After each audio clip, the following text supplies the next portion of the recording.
അടിപൊളി പീസാ ചേച്ചി. ആണോ? ആ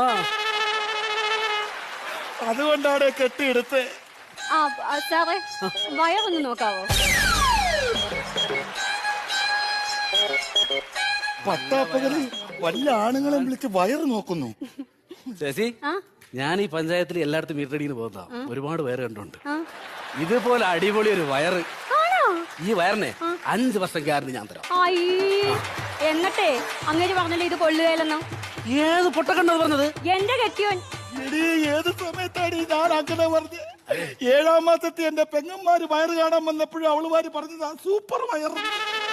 ചേച്ചി വയറിന് ഒരു കുഴപ്പമില്ല, നല്ല വയറാ. അപ്പൊ ഇതെങ്ങനെയാ ഒന്ന് നോക്കുന്നത്? കംപ്ലൈന്റ് ഒക്കെ ഒന്ന്. ഞാനത് എന്തായാലും ഞാൻ അടുത്തോണ്ട് വരുമ്പോഴേ മൊത്തം അഴിച്ചിട്ടൊന്ന് നോക്കണം, എന്നാലും എനിക്ക് വല്ലതും ചെയ്യാൻ പറ്റും. അപ്പൊ ഞാൻ അന്നത്തെ ശരി. അല്ല, അതിപ്പോ 2 മാസം എടുക്കത്തില്ലേ? അതിന്റെ ഇടയ്ക്ക് ആരെങ്കിലും ഒന്ന് പറഞ്ഞുവിടാവോ?